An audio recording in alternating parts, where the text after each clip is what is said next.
1. For context, I've lived in New Orleans for almost my whole life, and around 2 or 3 months ago my partner and I moved into a really small apartment in Tremé, which is in downtown and adjacent to the quarter. The neighborhood is really safe and wonderful. Despite its proximity to the quarter, it's almost exclusively locals who live and hang out in the area. We've never once felt in any way unsafe, and are night owls who can attest to the neighborhood's nighttime safeness. Early this morning, my partner left to do some home renovations at my dad's house on the other side of town to make some extra money. When he got to our car, which is a 2004 Subaru Outback, so nothing luxurious, he found the driver's side door to be unlocked, which was pretty uncommon for us. We are very careful to make sure it's locked. However, when he got in the car, he found a fully new and fresh pack of cigarettes on the driver's seat.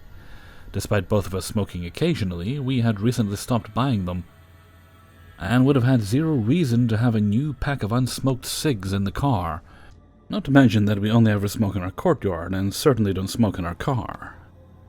After he got done with work, he came back home around 5:30 and mentioned this to me.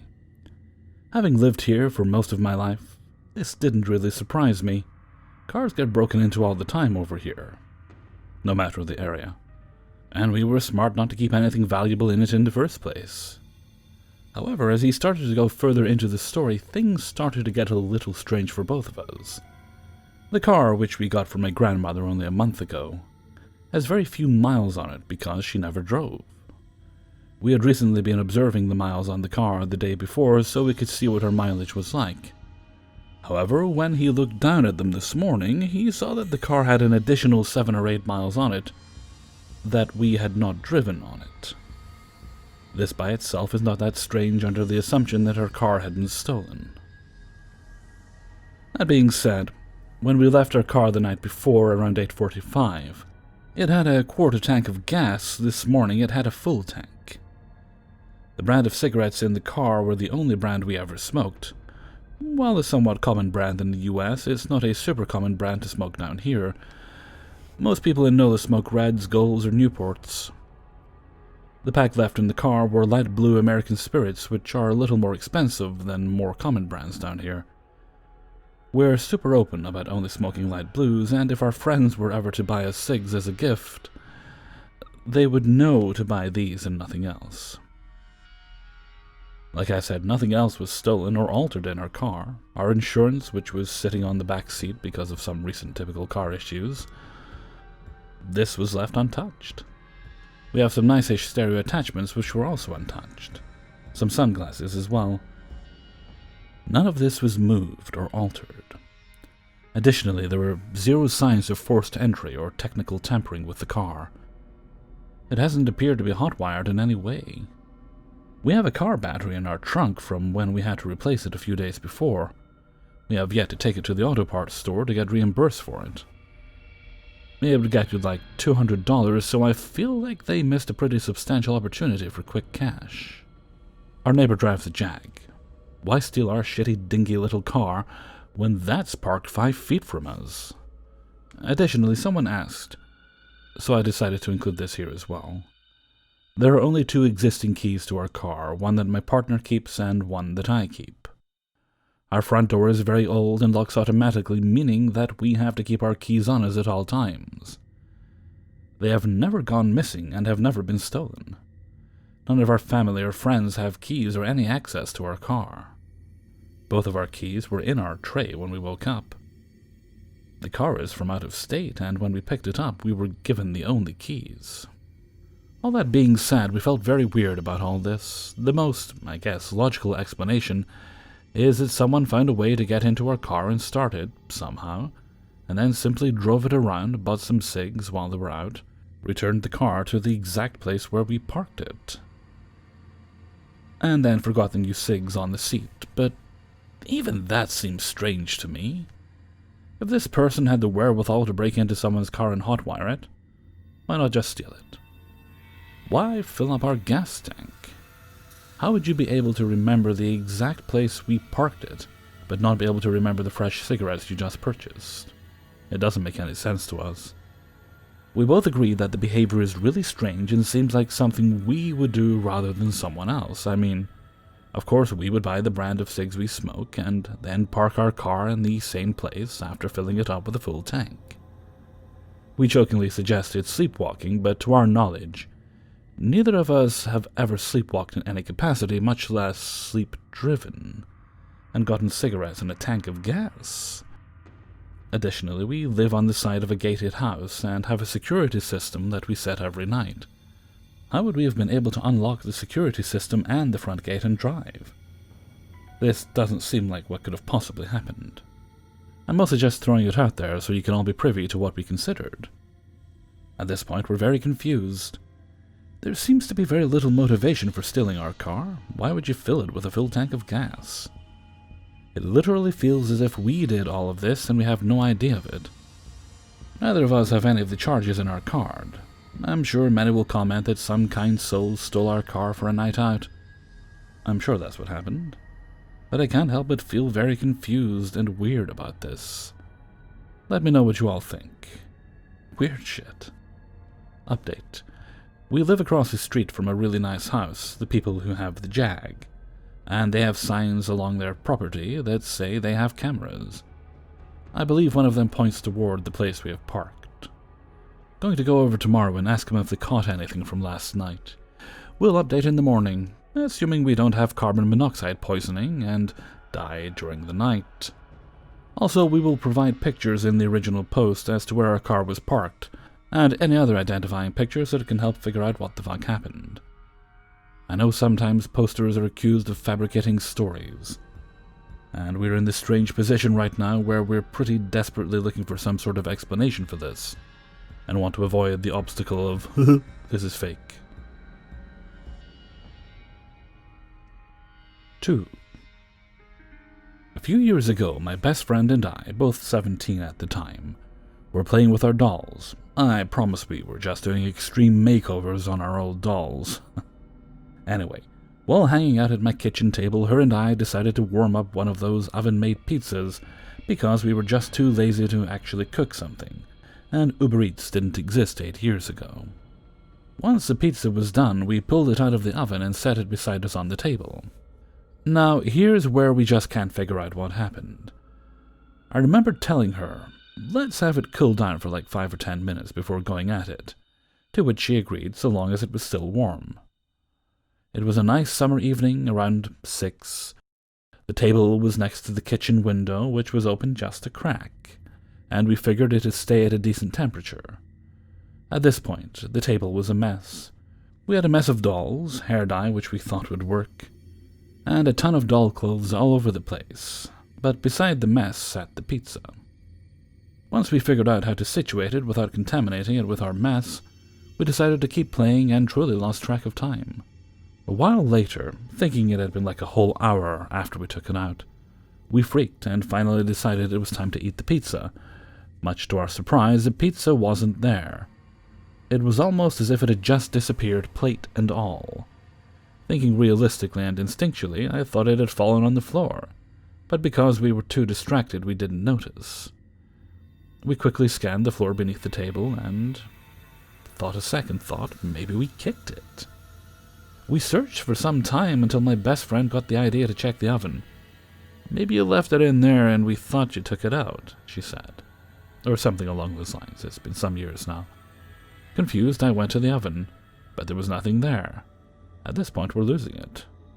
I'd like to point out that at that time, I lived with my grandma. I'm the only child and my grandma lived alone, so I decided to go live with her. It was just us, plus my best friend. We also didn't have any pets since my grandma didn't allow them. Not once did my grandma come to the kitchen. We double-checked with her for good measure. She was in bed watching TV and she replied, no, with a tone in her voice that screamed she thought we were either high or losing our minds. We didn't smoke at 17. We even checked outside to see if it had somehow fallen through the small crack. Impossible, either way, since the windows had those child-proof gates from when I was a baby. And the window was not opened wide enough, but of course it wasn't there. Something else that made the situation just a bit more strange was the realization of just how much time did pass. We thought we were playing for an entire hour before getting the urge to munch on the pizza, but it had only been about 20-something minutes. My best friend and I still joke about it to this day. We randomly go, but for real, whatever happened to that pizza? And we'll bust out laughing, still trying to theorize and figure out more possibilities. 3. For the past 19 years, I never thought of this story as a glitch because I didn't know they existed. I simply told myself that I must have been mistaken by what I had seen because of what I had been told. I've basically gaslit myself for 2 decades, and now that I've discovered the concept of glitch in the Matrix over the past year or so, I'm thinking maybe I wasn't mistaken after all. I was in 9th grade and attending the Bowles School in Jacksonville, Florida. It's a super bougie school that has a nice little cafe just off the curb where the buses or parents drop off the students. This is relevant. Anyway, I'd been having a weird sort of argument and riff with a friend of mine called John. I was new at this school, but we'd become pretty much best friends, so resolving this argument meant a lot to me. I had plans to talk to him and patch things up in school the day after it happened. Honestly, I don't even remember what it was anymore. So it's morning and I'm sitting in a cafe chilling with some other friends and having breakfast. I happen to be sitting right at the window that's next to the sidewalk where the kids walk by when they get dropped off. I'm eating my muffin as my friends are talking when I happen to look out the window, and right in front of the window, we're talking less than 10 feet away, is John walking by. He'd just come off his bus and was walking toward campus. I'm thinking, oh good, maybe he'll pop in here and we can talk before class. Several minutes go by and he doesn't come in, so I'm like, okay, I guess I'll see him at lunch since we don't have any classes together. Lunch rolls by and I'm with our usual crowd and he doesn't show up. I might be paranoid, but at this point I'm like, is this dude avoiding me? Like, seriously? This is dumb. So I ask a couple of friends if they've seen him. A couple of people say they haven't, and finally someone goes, oh, John's not here today, I think he's home sick. And I'm like, but I saw him this morning. And they're like, no, dude, he's not here today. And I realize I was pretty dramatic as a teen, but my paranoid teenage mind goes toward, is he avoiding me? And he told them to say he's sick? This is ridiculous. So I text him to see where he's at and wait. The end of the day rolls around and I'm waiting for the bus to pull up to get me. But I'm kind of steamed at this point. Being ignored is probably my biggest pet peeve. But at this point, I think I'm mostly annoyed that I know I fucking saw him, and people are telling me he for sure never came to school. I feel like I'm losing my damn mind, so after trying a few more minutes to text him, I decided to call his house. We're talking 2001, when house lines were still a thing as much as cell phones. So his mom answers the phone, and I'm like, hi, is John there? And she goes, he can't come to the phone, he's sick. I really need to talk to him. Can I just please talk to him? She starts getting mad because I keep insisting on talking to him for just 1 second. So I asked her if he'd been in school that day, and she said no, he's been sick. At this point, I feel like everyone is gaslighting me and I'm going crazy. Finally, she folds and lets me talk to him. At this point, it was starting to feel weird that she wouldn't let me talk to him for a second, even if he's sick. Like, how sick could he be? John answers the phone, and I'm just like, dude, I've been trying to reach you all day. I saw you this morning, and now everyone is telling me you haven't even been here today. What's going on? And he responds, what do you mean you saw me? I've been homesick. I've been sleeping and didn't see your texts. I literally saw you right outside the window of the cafe when you got off the bus.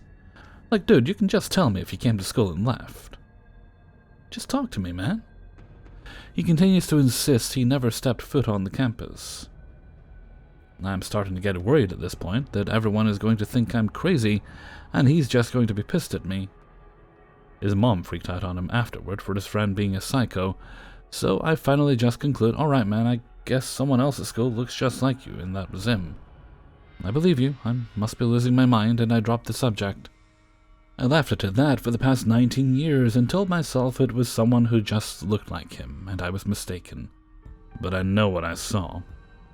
It was only a few feet away, and I watched him walk by the window and walk around this sidewalk, around toward the front door of the cafe, clear as day.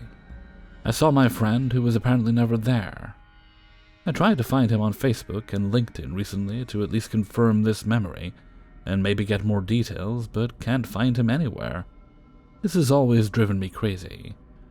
I'm assuming it's been too long to be able to figure out a way to confirm this. It was just a random day. So maybe he doesn't even remember it at all, but I sure do. 4. Several months ago, I was sitting on my couch watching Netflix. The living room was set up with the couch against the wall with my boyfriend's recliner when seated to the left of that. For perspective, I must tell you that I am right-handed. So here I am, watching TV and browsing my Facebook feed. I saw a meme, which I clicked on to expand. When I finished looking at it, I set my phone down beside me on the couch to my right. I even remember the specific angle in which I placed it, screen down, with the top of the phone facing diagonally away from me. I proceeded to continue watching TV for some time, maybe 15 minutes. I did not stand up or even adjust my position. When I reach for my phone without looking, I don't feel it, so I look. It isn't there. Confused, I search a wider radius on the couch, and still do not find it. It isn't on the coffee table, and I'm not sitting on it. Before I stand up to search, I look to my left. There it is, sitting on my boyfriend's recliner, in the back left corner of the seat. It is in the exact angle as I placed it, just not the same spot. In order for the phone to have gotten there, I would have to stand up, place it there, or at the very least get on my knees, and with the phone in my left hand, reach my entire body across the armrest of both the couch and the chair to place it there. I did not move from my spot, and certainly would have had no reason to stretch that far to put my phone in an inconvenient place. And when I picked my phone up, it was on the same meme I had been looking at before I set it beside me. It's as if I set my phone beside me and it went through a portal to the chair. The second event. I was at work. Now, I work in a small bakery. We have a shed outside for storage since we offer a lot of items and there's limited space inside. We have a rolling 3-tiered metal cart to move items in and out to avoid multiple trips. On this particular day, I was prepping a wholesale order to go to a local grocery stores. Most of our items are portioned straight from the pan into their packaging. The bars, brownies, cinnamon rolls are packaged in small plastic clamshell containers. So before I took the cart outside to load it up, I grabbed the sleeve of 8-ounce clamshells to put back in storage, certain I would not need them that day. I make my way to the shed, store the clamshells, and load up the cart. I lock the shed and start rolling the cart towards the front door. The ground is super uneven, and you have to be careful to not jar the cart very much or risk the items falling off. Well, I wasn't very careful, and 2 items fell to the ground.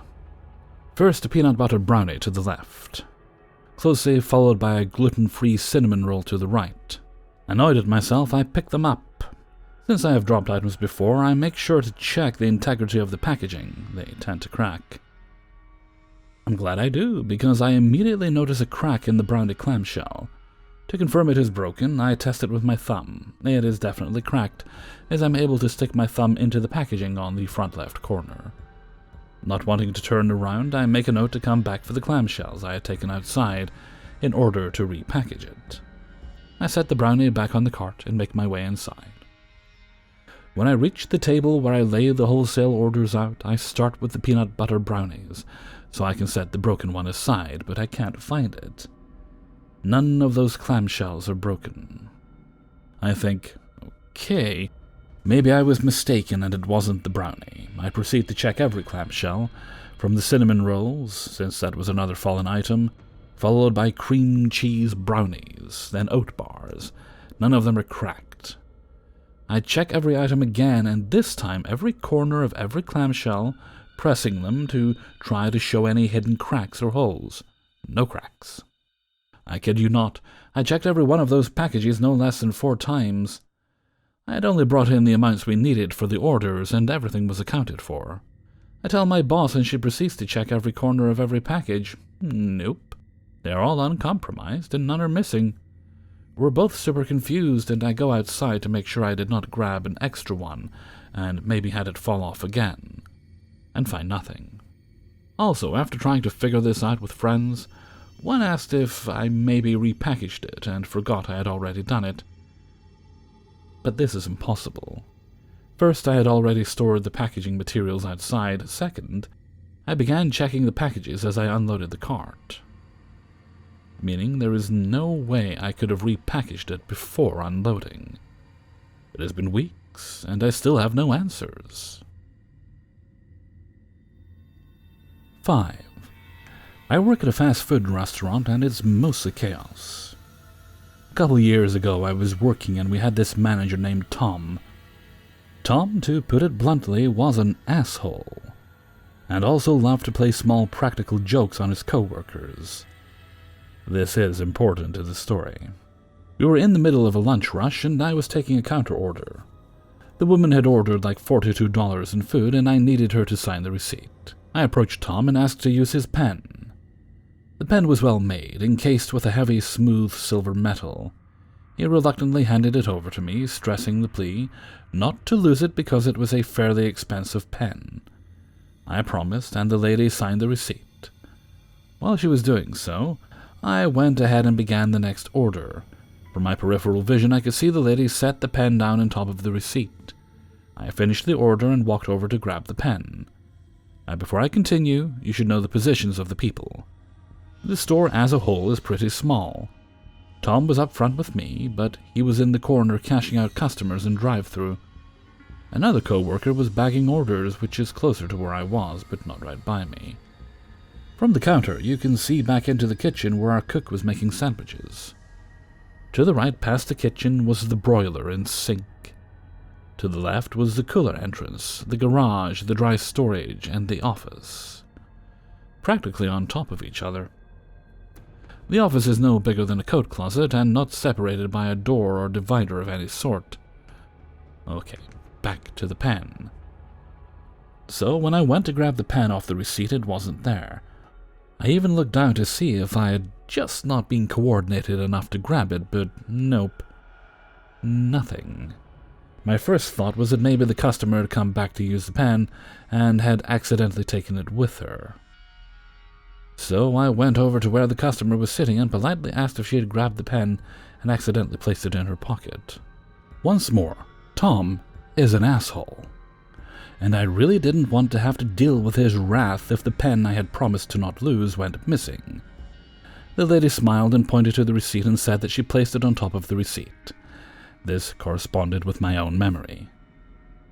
The next thought was that maybe somebody had picked up the pen off the counter and I just hadn't noticed. Boldly and, of course, somewhat desperately, I addressed the crowd of customers and asked if they had removed the pen from the counter. Nobody came forward.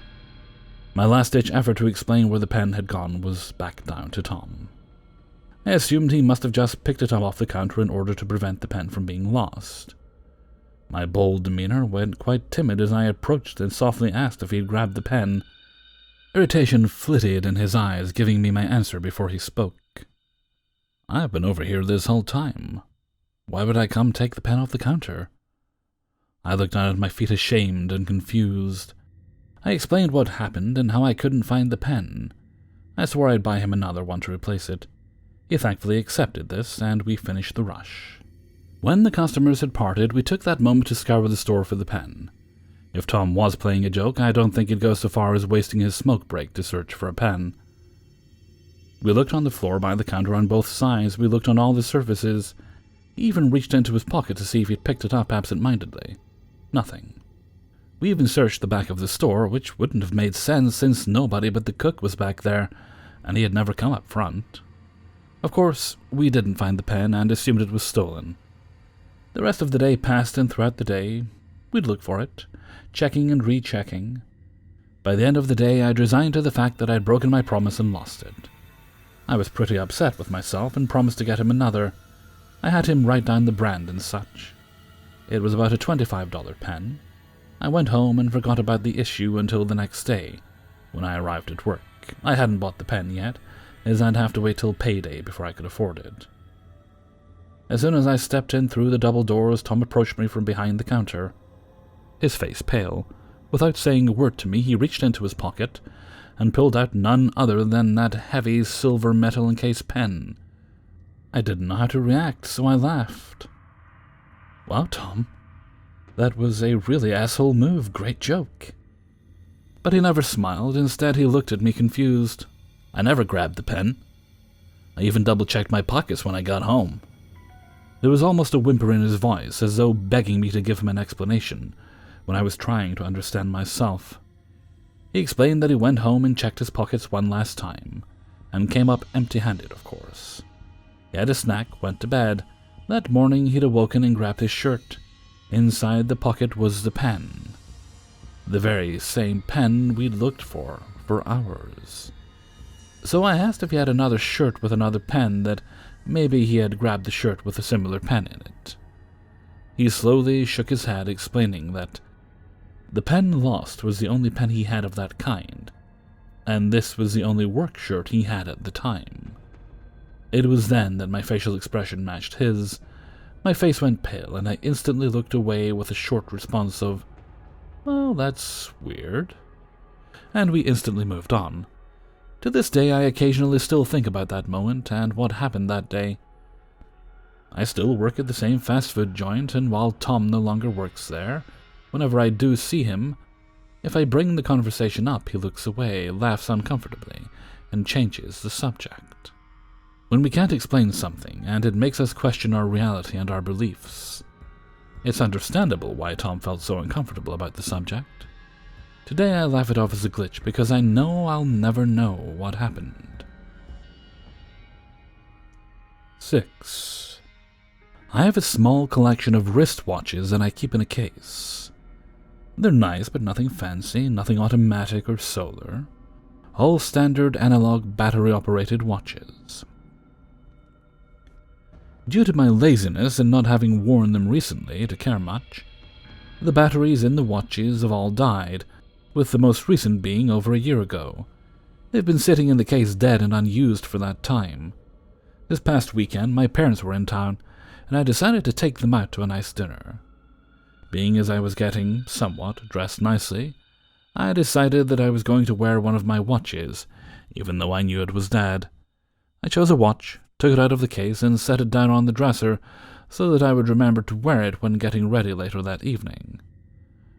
I specifically looked at the watch face to see what time it died. In that moment, I'm positive of a few things. First, the hands read 2:36. I know this because I tried to think if that time had any relevancy in my life, a date, etc. It didn't that I can think of. Second, the watch was definitely dead because I stared at it for at least 10 seconds while trying to think of this. Third, when I was looking at the watch, the actual time was approximately 3:25 p.m. I know this because I had to run an errand and get home before my parents came over. After setting the watch down, I came downstairs and left the house. When I left, the clock said 3:28 p.m., so I can say there was around 3 minutes between the time I looked at the stopwatch and the time I left the house. Fourth, there was no one else home. My girlfriend was out running errands herself when I was looking at the watch and wouldn't get home until after me. Fast forward about an hour later when I got home and started getting ready for my parents who were coming over at 5 p.m. I got all dressed and went over to pick up my watch that I left on the dresser. I picked up the watch and stared at it for what felt like a full minute. Not only was the watch now ticking, but the time was exactly correct. It read 4:57 p.m., the actual time. My girlfriend was still not home, only me. I cannot wrap my head around this. The fact that the watch was working again can possibly be explained. Me picking up the watch and setting it down was enough vibration to get the connection and power from the battery again, which maybe had never actually died. It seems unlikely, as I was very delicate with putting it down, but I have to admit it's possible. But how could the time possibly be correct? It wasn't even off by a minute. Even if the watch started working again, the stopwatch was approximately 49 minutes behind the actual time at the point that I put it down, 2:36 p.m. watch time to 3:25 p.m. real time. So if it started working again at 4:57 p.m., it should have read 4:08 p.m. How would the watch start working and fast forward the at least 49-minute difference, since I looked at it and perfectly land on the correct time? I even checked to see if the watch had some sort of power save and hibernation function, but it does not. It's been 5 days since this happened, and the watch is still working and accurate. 7. So I work in a warehouse. It's hard work and pretty mundane from day to day. I have an iPhone and it usually dies in the middle of the day if I don't charge it. I'm able to listen to music and whatever I want all day. Today wasn't any different. Woke up at an ungodly hour and went to work. Normally I leave my charger in my lunchbox so I can charge it on break. I keep it in the fridge in the break room. Well, today I forgot my charger and I was pretty upset about it. It was 3 hours in and I went to break and I didn't have my charger in my box and I was irritated by it. I ate some food from my box and then put it all back in and went to work. Now this is where it happened. After another 3 hours I went back to the break to finish my food and have lunch. My phone was at 19%. When I opened my lunchbox, there was a new iPhone charger sitting on top of my plastic container in my lunchbox. I was so confused. The only person I had told was my girlfriend at home, and asked if she brought me one. She said no. I was even more confused because no one knew I needed one, but there it was in my lunchbox. I'm trying to rationalize what happened in my head. Option 1, I just missed that I brought it that morning. Well, I own 3 chargers, and my girlfriend says they're all still at home. This one is almost brand new too, so that's out. Option 2, my girlfriend brought it to me in secret. I don't really see any reason why she would do this, not to mention she would have to get past security and they would page me. This is also out. Option 3, which is the most probable but still incredibly unlikely. Someone accidentally put their charger in my lunchbox thinking it was their own lunchbox. So my issues with this one is there are no lunchboxes that look like mine, even if mine is broken and pushed in the back of the fridge. So someone would have had to have a charger want to put it in their lunchbox, while not on break, because they would have been aware. So they came in, thought mine was theirs, put it in the fridge and left it there. It just doesn't make any sense that someone would do all of that. There are so many things stopping someone from this coincidence. Not to mention it happened on the one day I needed a charger and the only day I've ever forgotten one. I'm so confused. No one knew that I needed it, that could have gotten it. No one could have easily put it in my lunchbox without realizing what happened. It's such a small thing, but it is freaking me out. Update. On the 3rd break, after leaving the charger in the break room, no one has claimed it, and every other lunchbox was gone from the fridge. No one claimed it, so I took it home.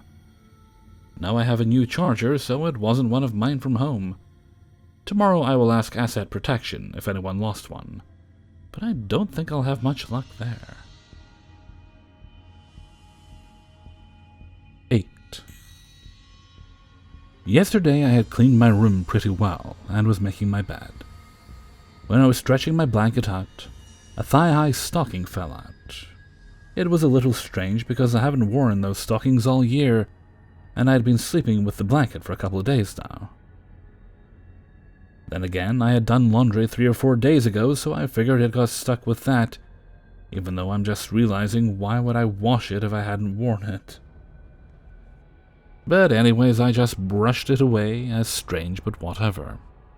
But this morning, just now, I had just got done doing my morning floor exercise workouts when I'm relaxing and laying on the bed.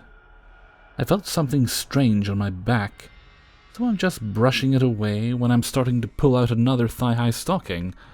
I'm pulling it out like a magician pulling out scarves from his jacket sleeve. I'm laying next to and slightly on top of my teddy bear. I'm 27 female, by the way. But the stockings seem to be in between us, kinda. But that's not what I was feeling. It was a feeling more crumbs or kitty litter or something, so I was just brushing that off when the stocking was just in my hand. This was a different blanket too. This was a stretchy, thin sheet you lay on top of your mattress. And I totally changed it yesterday, and it was completely cleaned and away in the storage until I took it out. Also, I have different brands of similar stockings, and it's really hard to match them, yet these two stockings that were hidden in two different blankets were the same brand. Also, I was sleeping on it all night, and I didn't feel or see a stocking, which is very strange. I've been awake for about 2 hours now, and I don't understand how I didn't feel or see it until now. It was laying right where my lower back was. Plus, this was literally in the center of my bed. How the heck did I not notice it when I unfolded my blanket yesterday when I was making the bed? I know it wasn't there all day and night, and then all of a sudden it was there. And if you're all thinking it's the same stocking and maybe I didn't put it away right, and it's the same one I found the first time, well, I checked, and the first one is exactly where I put it. So I literally just paired them up and folded them together. Makes it much easier for me. But I really am totally weirded out. How can something I haven't worn in a year or more just keep appearing in other items that I regularly use and just cleaned? Oh, and I don't live at home, so it wasn't parents or siblings that could have touched this. 9. So a few key things here before I get into it. I work the front desk at an international medicine clinic. All the phones are Cisco phones that have caller ID and a history log. I've worked here for 3 years, and I know pretty much all of the patients extremely well. So well that our doctors will ask me if someone is our patient or not because I can remember extremely insignificant details off the top of my head, such as a person's middle initial in their name. I'm the only person who works the front desk, so unless I'm already on a call, I answer every phone call coming into the clinic. Because I answer every call, I know many patients just by the sound of their voice, especially if they call frequently. The doctor I work for doesn't take new patients, so we don't have an extremely high number of patients. This is also why I know so many patients so well, because it's mostly the same people over and over, with rarely any new faces to learn. The patient in question during this event I know super well, because he has the pseudobulbar effect where you cry or laugh in inappropriate situations. I worked there when he was diagnosed, and it's kinda a rare disease, so I remember him especially well because he often has episodes in the waiting room while checking in, and I try to make him as comfortable as possible by acting as if nothing is out of the ordinary. I would say he's one of my favorites because he is a very sweet and kind man, regardless, and has treated me with nothing but respect. Unfortunately not the case for all our patients. Because of the pandemic, and given that most of our patients come to appointments with no acute problems, the office is doing pretty much every appointment as telemedicine, with a few exceptions here and there for things that absolutely can't be treated over the phone. Telemedicine here is just a normal phone call because the physician isn't very tech-savvy. The majority of our patient population is geriatric, so they really aren't tech-savvy either, so we don't do video chat or anything like that. The office is small. We have 1 physician, 2 nurses, and me, front desk, and I work in a separate but very open room, with a big checkout window and a door on the same side that stays open, facing the desk that the physician and 1 nurse sit at. We can just talk normally across the room to hear each other. So generally, I kinda zone out while the doctor is doing telemedicine appointments, but subconsciously listen for certain keywords or phrases that he usually says every single time before he sends the call to me, when he's done, to schedule the patient's next follow-up appointment. I am halfway listening, and I know he's on the phone when this patient calls in that I mentioned earlier, with the pseudobulbar effect. We should call him Mr. L. And Mr. L says that he was on the phone with the doctor for his telemedicine appointment, but the call dropped. Not a big deal, this happens somewhat often. I said back to him, I think he's on the phone with someone right now. Let me check for you. Hold on 1 sec. And put him on hold. I was double-checking that he was on a patient call and not a personal call. The doctor will literally talk on his cell phone to friends about everything in the world, i.e. hunting, fishing, football, you get the picture. He's older and doesn't really text, just talks on the phone a lot. all the time, but he'll only call patients at the desk, Cisco phone. So I see that he was talking on the desk phone, obviously talking to a patient, I assume. He would never make a personal call on the Cisco desk phones, because our company records every phone call, and I picked the phone back up after being put on hold and said, "Hey, Mr. L, he's on the phone with another patient right now. Just stay by your phone and I'll get him to call you right back." But when I picked it back up from hold, there wasn't anyone there, so I started saying, "Hello?" a few times before hanging up because it was just dead silent. The nurse who sits behind the doctor on the other side of the room turns around to face me and says, "Wait, who did you just hang up with?" I was like, "Mr. L, why?" She replied back to me and said, "Because that's who he's talking to right now." Keep in mind the doctor is still on the phone as she's telling me this, and she tells me he's been on the phone with Mr. L this entire time. I knew without a doubt from the moment Mr. L called in that the doctor was on a call already, and was on the call the entire time with 0 interruptions. Me and the nurse are just extremely bewildered by this, and by the time the doctor was done with this call and sent it to me to schedule the next appointment, I asked Mr. L if his call dropped out at any point in time, or if he called the office in the last few minutes. For our telemedicine appointments, the doctor calls the patient, not the other way around. He told me, "Well, I dropped my phone on the floor, but I just picked it back up and kept talking." He seemed confused by my question, so I didn't push it any further. Me and the nurse who realized this then checked the call log history, and I confirmed that the doctor's phone call had a call with Mr. L for around 13 minutes without interruption. And my phone also had a call during that call from the same number. His first and last name also shows up on caller ID, and it was on both phones. I also confirmed with the doctor that his call with Mr. L was never interrupted, and he confirmed that it wasn't at any point in time. When I told him what happened, he just chuckled and said we were living in the Twilight Zone, and had 0 logical explanation for it. I also recognized his voice, and there is 0 doubt in my mind that it was indeed Mr. L I spoke to. So, the only reasonable explanation the nurse that witnessed this and I could seem to come up with is that maybe in another dimension, Mr. L dropped his phone on the floor, it did drop the call, and when he called back, I answered in this dimension and he was disconnected after I put him on hold, since it was radio silence after I picked it back up. Honestly, if you have any reasonable explanations other than it was just someone else calling in, because I know that was impossible, the call history log backed it up, and it was the exact same phone number, and I know it was his voice. Feel free to shoot them below.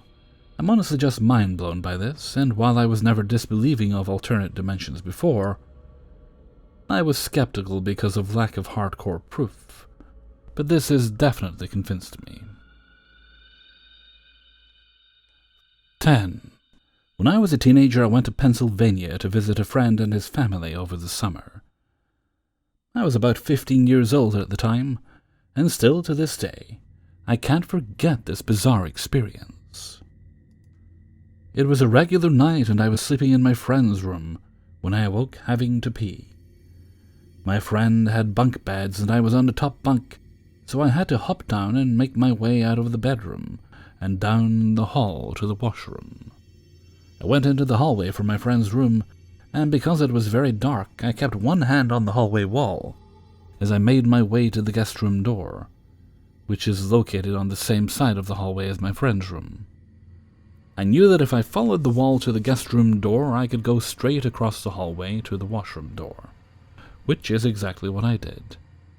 I get into the washroom, turn on the light, go pee, and when I finish, I then look at myself for a minute in the mirror before returning to bed. Everything is normal up to this point. Not the first time I've gotten up in their house to use the washroom at night, and I always followed the same routine of following the walls with my hand in the dark hallway. As I leave the washroom, I do exactly the same things to get back to my friend's room. I go straight across the hall from the washroom door to the guest room door, and with one hand on the wall the whole time, I make my way back to my friend's room. This is where things get glitchy.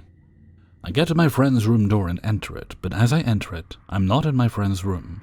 I'm somehow in the office next to it.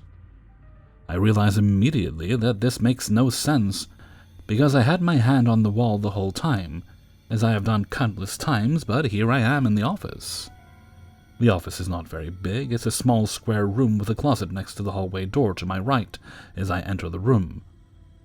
Right away I can see there's a light coming from inside the closet, so I turn and slide open the door. Inside the closet there are 4 old TVs stacked on top of each other, and all of them are playing static. I'm completely confused by this, and have no idea how I got in the office to begin with, let alone why there are 4 TVs in the closet playing static. I shake my head in confusion and decide just to go back to bed. I make my way out of the office, back into my friend's room, and although I'm still completely baffled by what just happened, I basically just go back to sleep. When I woke up the next morning, I immediately thought about what happened and go straight into the office and open the closet. There is nothing but one jacket hanging on a hanger right above where the TVs had been.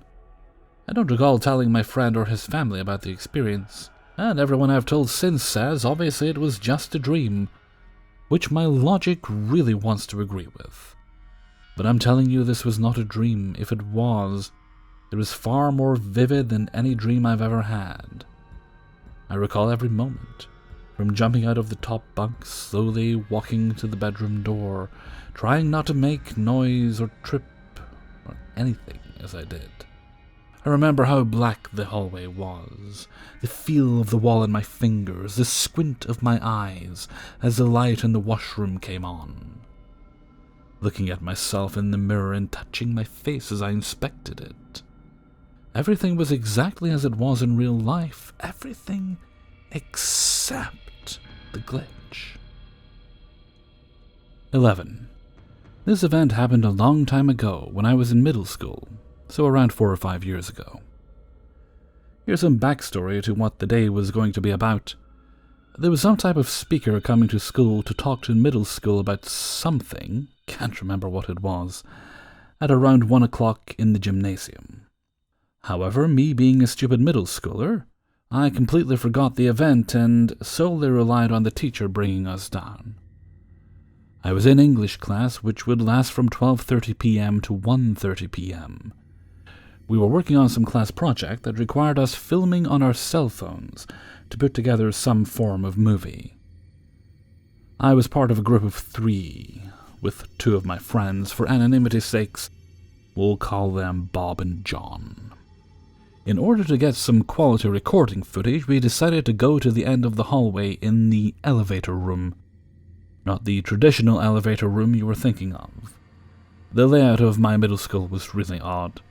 My middle school had an elevator, but instead of it opening out to a hallway immediately, like usual elevators are like, the elevator would open up to some closed-off area cubicle at the very end of the hallway. There would be 2 wooden doors with windows built into it, located to the right of the elevator, from the view of getting out of the elevator. This area was a fairly large one. I'd say it was 20 feet long and 10 to 15 feet high. It had an intercom built into that room so you can hear anything that is said on the microphone. Anyway, I feel that's enough of the backstory for you to understand. After getting permission to use the elevator room, my group and I made our way down there to get some more film. I was filming John with his back to the wooden doors so I could clearly see the hallway behind him. After going and goofing off like any middle school boy would do for what felt like 20 minutes, we felt that we got more than enough, so we began to walk back to our class. As we were walking back, we quickly realized that literally nobody was in classes for our floor. We were completely surprised and shocked by that, as we literally didn't see anybody foul their way out of the classes, nor felt the vibrations in the floor of people walking. We kept aimlessly walking all over the floor, completely clueless on what to do, while talking to each other about where the fuck everyone was. For about 2 or 3 minutes of doing this, a random teacher walks up to our floor, finds us, and is confused himself on why 3 of us were up here. We explained to him that we have no idea what was going on, and he explained that everyone was down at the gymnasium listening to the guest speaker, who had been speaking for around 50 minutes and was wrapping up. The teacher laughed, thinking we were trying to skip the event, especially how he mentioned that they even announced the starting of the event on the intercom speaker. All three of us looked at each other in disbelief and strongly maintained that we didn't hear anything from the intercom speaker.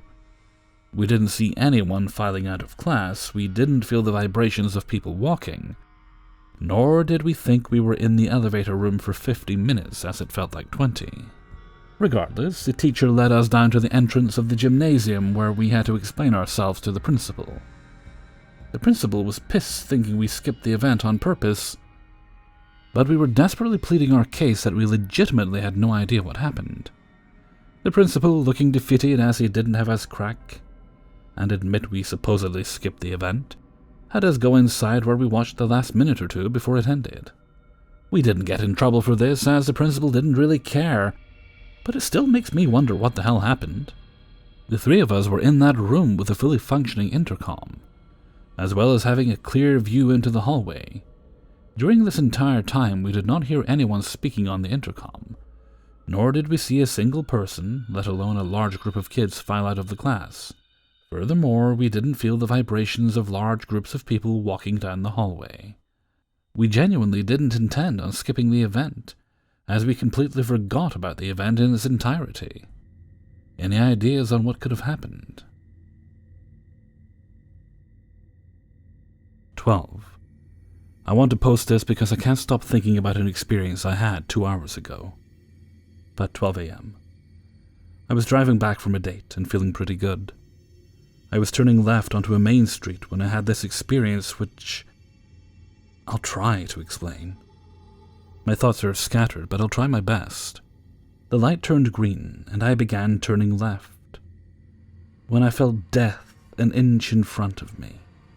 I immediately stopped, and a second later a drunk driver, possibly, barreled past me, going fast enough to shake my car from the wind.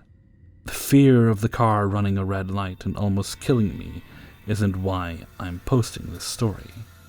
Instead, the feeling I got which made me stop was unlike any I had experienced before. I'm curious if anyone else has experienced something like this. I was relaxed and in a good mood, and was going to make the same left turn I had many times before, when this wall and ocean of warning appeared. I can liken it to the Reaper staring me in the face, but this sensation wasn't that of a creature. I, of course, have had feelings of paranoia or superstition that I can ignore without harm. However, this feeling was entirely different. An inch away, I knew if I kept going, I would die. There was no doubt in my mind that there was some... I don't know the word to use. Something that would kill me.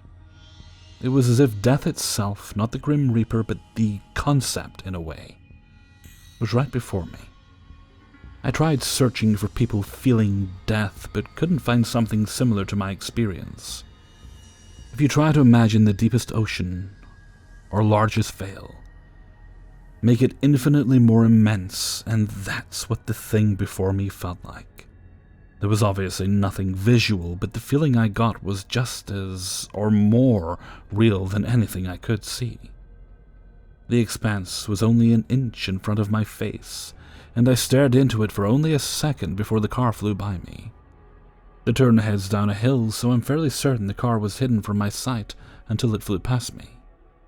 I'm not sure what the purpose of this post is, but I want to share what I think might be a glitch in the Matrix, a fluke in the universe.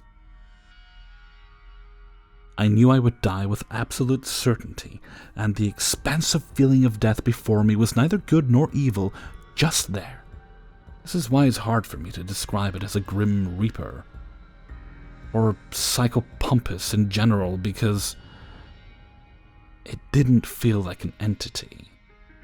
Something in this universe let me know what would happen.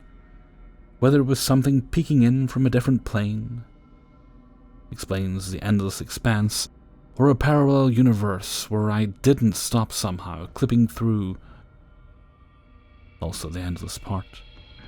I'm so confused as to why I felt death so close.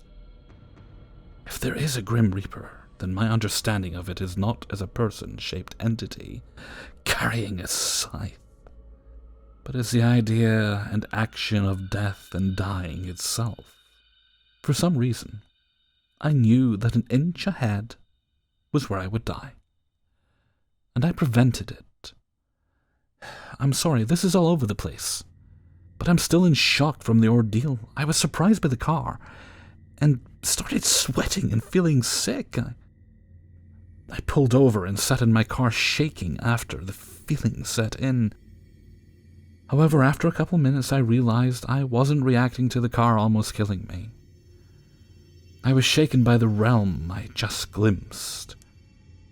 I don't have words to describe, and can't understand what I experienced. This post is probably just a way to try to process the endless yet bounded barrier of death which I somehow noticed. Maybe these barriers are everywhere and I managed to be aware of mine. Or something else entirely. All I know is I avoided death tonight. 13. Back in my preteens and teenage years, I used to have a major crush on Harry Potter. Not the actor Daniel Radcliffe, but the fictional character from the books. Usually when I read a fictional story that has been adapted into a TV show or movie, I don't picture the actors. The characters in my head have their own distinct appearance based in canon, but completely different from the look of the actors. However, almost a decade after I was done with the Harry Potter series and moved on to other books and other fictional crushes, I once went on a casual blind date with someone I met online. We had decided not to share actual contact numbers, social media IDs, photos, names, or anything that could identify us, and instead mutually agreed to keep a fake name for each other. My fake name was Ashley, and his was Brett. When the day finally arrived for us to meet for the very first time, we had decided to meet up at a theater for a movie. The theater was at a mall. He had reached the mall before I did, and when I finally walked in towards the ticket counter, a skinny, white-skinned guy with messy jet black hair and spectacles identified me by the color of my shirt and hair length, and asked me if I was Ashley. I said yes, and realized it was Brett, but I was stunned. It looked pretty much like the Harry I had imagined in my head from my teenage years. Like, there was pretty much a 70% resemblance, with one very glaring difference being that he didn't have green eyes, or a lightning bolt on his head. But goddamn, that was weird as hell. We spent a good chunk of our time chit-chatting before the movie, as there was time to kill, and once the movie started, halfway through the movie, he said he wanted to kiss me, so we kissed and sort of made out. We sort of drifted apart after the date. But I'll never forget that moment, probably one of the many odd occurrences that have happened in my life. Has anyone had an odd experience like this before? 14. One night driving home, I got on the freeway heading back to the city. I made a habit of always listening to the nighttime radio broadcast. I distinctly remember them talking about meteor showers, and when and where to best catch a glimpse of them. It was late September, and nothing but clear skies and full moon this night, so the radio host, as well as the callers, were pretty riled up about seeing it. Anyway, I passed the light poles by the exit ramp by a gas station, and continued out onto the dark freeway with full beam on the headlights. After a couple of minutes, I started seeing these bright traces of light at either side of the car. Some of them even seemed to pass through the car. It looked just like the kind of trail you'd see from a meteor darting across the night sky. Leaning forward and looking out through the windshield, the sky was pitch black. It looked like all the stars had fallen out of it. The moon was gone as well. At the same time, I realized that I was unusually lonely on the road. I hadn't seen any other car or truck on the freeway. neither in my lane nor the opposite lane. Sometime during all of this, which might have been minutes or just seconds, the radio had gone silent.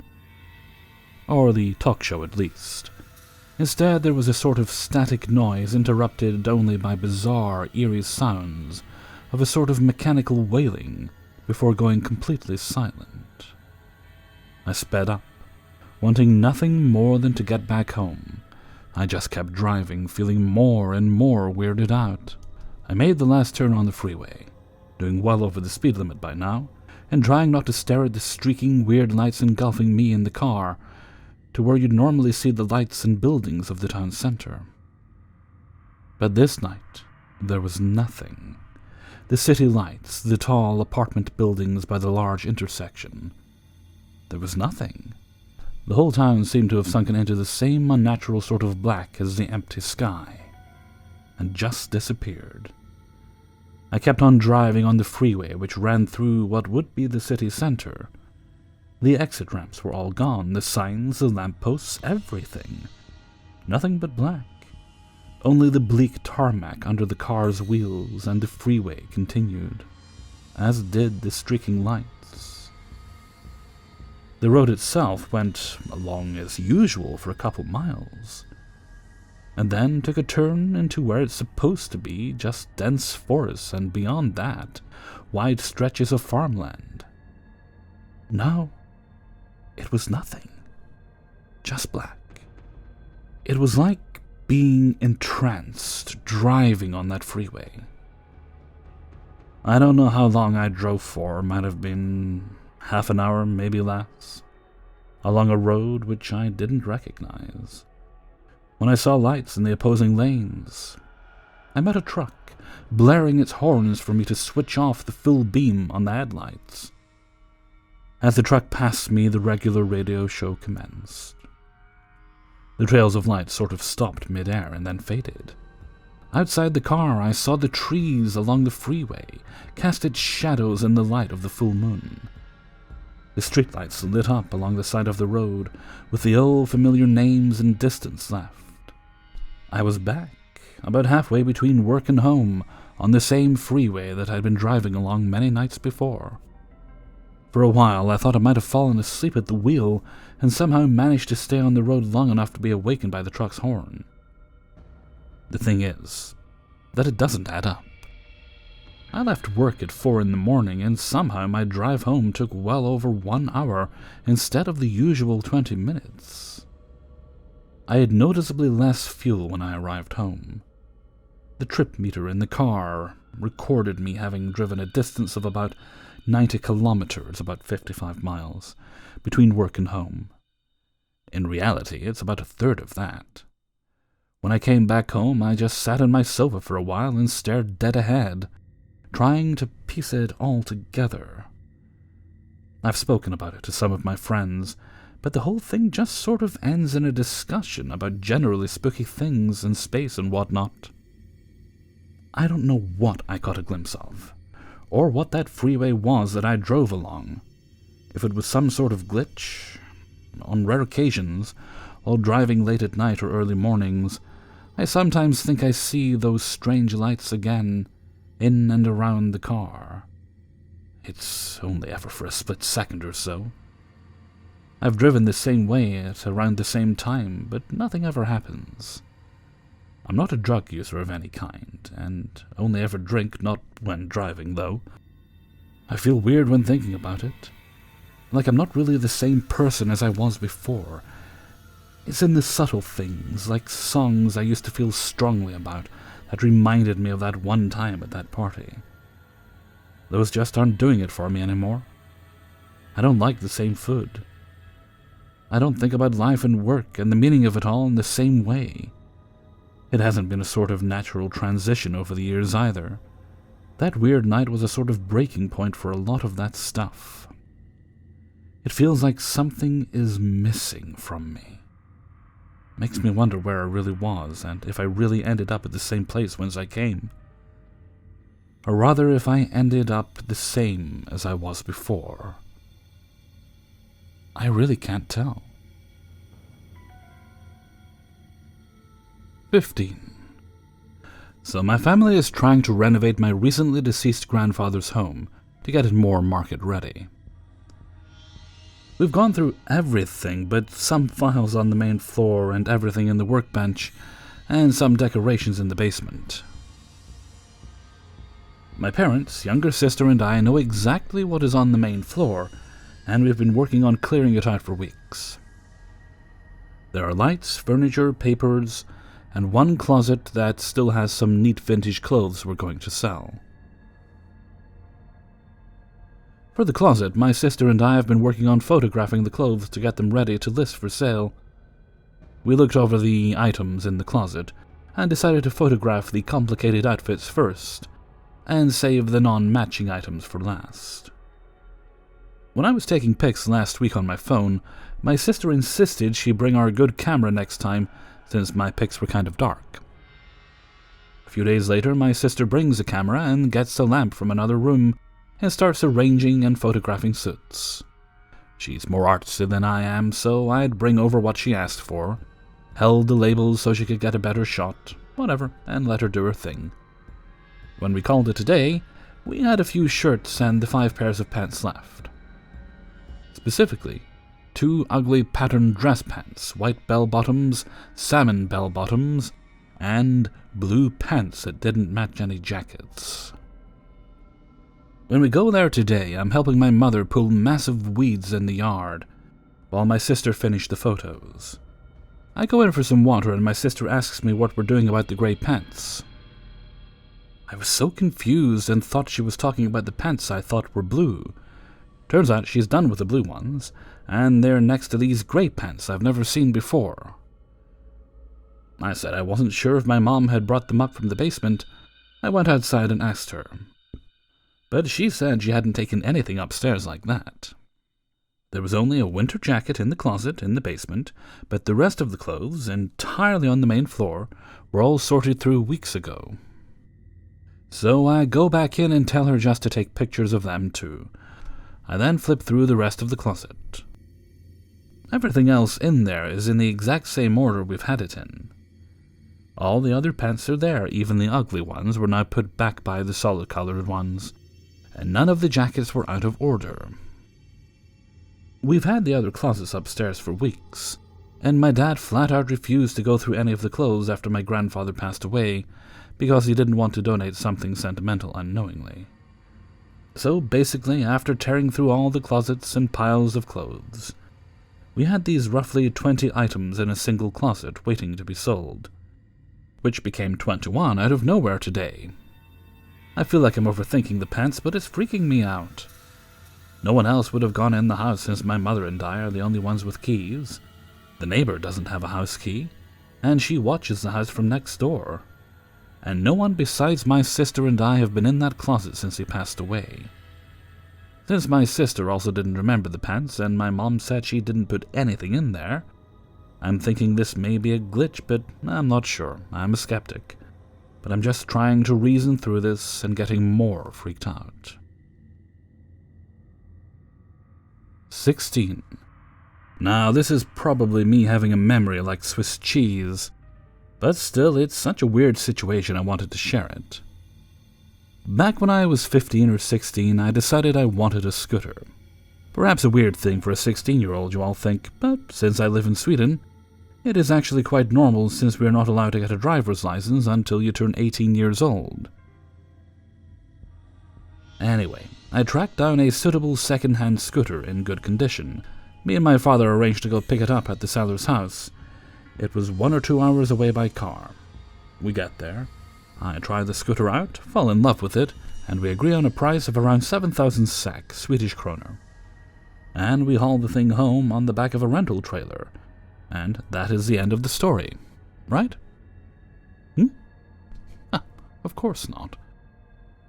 We now get into the weird part of this story. A few weeks ago, I chatted with my friend. I don't want to name drop him here, but for the sake of the story, we'll call him Osman. Osman and I have been friends pretty much since the day I moved to our town and started in my elementary school. He was assigned to my class, and we struck a chord right off the bat. Like I said, we were chatting a few weeks back, discussing cars. We both have yet to buy one, and we discuss both prices and makes and such things, like we always do when something major happens in our lives. We usually like to tell each other about it, and in light of this he says, "If you ever decide to buy a car, let me know beforehand so we can do a road trip. Like the time when you bought the scooter and we went to pick it up." I stared at my phone, wondering what in the world he was talking about. I have no memory of him coming along with us on that trip. Absolutely nothing. And I remember a lot of other dumb but fun shit we've done over the years. I tell him I actually cannot remember him being along for that trip. He insists he was there. He even remembers him trying the scooter out as well, but I don't. And that honestly scared me. I remembered the cellar, the location, the weather. It was cloudy, and rain would start to fall as we drove home. I even remember a dumb garden ornament the cellar had. It was supposed to be a dog who had dug down into the ground, and it had a motion sensor on its arse, and when you got close to it, the dog would bark, waggle its tail, and then fart. Classic. I remember all that, but not husband being there. Like I said, in the beginning of this long and broken English of a post, I probably have just forgotten. It was almost 15 years ago. But why that particular trip? Why do I not remember him being there? I could just ask my dad if Osmond was there. But what if he doesn't remember either? What then? 17. In July of 1993, I was living in northwest Oklahoma City, driving toward downtown, intending to deliver a resume. I was on the Northwest Expressway headed southeast. There were two possible routes I was debating between. The highway route was farther but had no stoplights, or I could continue down the Northeast Expressway several miles before turning south. The distance was less, but due to the traffic and lights, it would take about the same amount of time. I decided on continuing down the expressway. Just as I was passing the exit to the highway, at the last possible moment, my hands yanked the steering wheel to the right and I headed onto the highway. I was shaken. The turn had not been my decision. I had been looking at the traffic ahead on the Northeast Expressway, planning my route. I hadn't given a thought to the highway route in several blocks, much less looked to see if there was a car in the exit lane before I made the turn. It had me more than a little freaked out. I'd mostly gotten over it, though, by the time I arrived at my destination, except just before I turned in at the parking lot, the radio announcer broke in with the news that the May Avenue overpass had collapsed. If I had stayed on the route I originally planned, I'd have been right there. Glitch? Guardian angel? Coincidence? You tell me. But I'm pretty sure that in an alternate timeline, I died that day. A quick Google search confirmed my recollection of the disaster. For those who think I got the year wrong, the search got spammed with a 2016 collapse of the same overpass. Only that time onto the northbound lanes. 18. This happened about a year ago to my sister and I. My sister tours with bands at her job. She sometimes does this for 6 months at a time. Sometimes she does for 3 months. Anyway, I maintain her home while she is gone for her Airbnb rentals. She rents 2 of the spaces, and the upper levels are her office and her bedroom, and an additional level rec room. So she called me one day and she asked me to unlock her office and pull a particular 1099 form from on top of her desk that she had forgotten to take with her, and she was doing her taxes. So I go through the entire drawer and nothing. I proceed to turn the room upside down and nothing. She returns home a few months later, and nothing. She does the same thing, and to her surprise, she cannot find it either. So she phones the company and asks if she can please have another copy sent to her. They look into the records and tell her there's no record of her working there, ever. Finally, she gives up and does the taxes, and that's that. She is actually happy because she owed less. Another 6 months goes by, and one random day she opens her office door to find the 1099 tax form sitting in the middle of her desk, right where she originally left it. We thought it was a ghost for other reasons I won't get into, but now I just think it was a glitch. especially because they had no record of her ever working there. 19. I just remembered a recent glitch in the Matrix story when I went to my friend's house. This took place on September 20th. Context. I'm there all the time. When I say all the time, I mean like a standing weekly dinner invite. And if we're not done solving all the world's problems and it's late, I just crash there. Since probably the first time we started hanging out about 4 years ago, I can always sit in the same spot on their couch. There's a lamp on the very end next to where I sit. Their cat also enjoys that table, and I enjoy cats, so I very frequently have cause to look in that direction. The lamp on the table is pretty cool and made of twisty metal painted white. It's so cool that I drew it once while entertaining an 8-year-old who was over at their house. The lamp and I go way back, is what I'm trying to say. So I'm there on the 20th. I see the lamp. The lamp has polka dots on it. Not like literal polka dots, but the white paint on the iron frame is chipped off, I guess, all over it in a bunch of spots. It's clearly part of the design intended to look distressed and whatnot, but it most definitely looks a bit like polka dots. How would I not have noticed polka dots on my friend's lamp in 4 years of hanging out there? At this point, I've been staring at her lamp, pretty much accusing her of having switched it out. She's amused at first, then kind of weirded out because I'm weirded out. Then I suddenly remembered what day it was. I was wearing my See Them Aliens shirt and a Leaf Village headband. There's no way I could really forget. I know it's stupid, but I was really excited about the Area 51 thing, and had I not so recently made a hefty financial decision, I would 100% have gone to the Area 51 thing. So my theory is I did go, and in that timeline I died. And then I snapped to this timeline where my friend's lamp has freaking polka dots. Let's hope other me at least saw some aliens. 20. This happened when I was about 12 years old. I was staying with my family in a holiday home near the beach. One day I was walking with my younger brother, who was about 8 at the time. Suddenly a long nonsense word came into my mind from nowhere. I don't remember the word, except that it was at least 2 syllables with a lot of consonants. And when I say it was a nonsense word, of course it's possible that it made sense in some language I wasn't familiar with. My English vocabulary is and was very good, so I could be fairly sure it wasn't an English word. Anyway, immediately after this word came into my head, my brother said the exact same word aloud, out of the blue, and apropos of nothing. I imagine the odds against this being a coincidence are fairly astronomical, and the only alternative explanation I can think of, apart from telepathy, which seems the most logical and parsimonious explanation, is that my memory is somehow deceiving me. Of course, I could be making the whole thing up, but I can only say that I'm not. Hey everybody, Hellfreezer here, and thank you very much for listening to Glitch Monthly, number 13. And thank you very much to everybody who allowed me to use and sent in stories for use in this video. If you yourself have a story you'd like to send in, be it glitch or otherwise, please do send it along to kingofthecities@gmail.com. You can find that in the description of the video. Just click Show More in the description if you're on desktop. Tap the little down-facing arrow next to the title if you're on mobile, or it's on the outro card at the end of the video if you need to see it written down. Okay, I have a few more videos to make, and want to make sure there's plenty of time to get everything done, so I'm going to cut the rest of the outro short.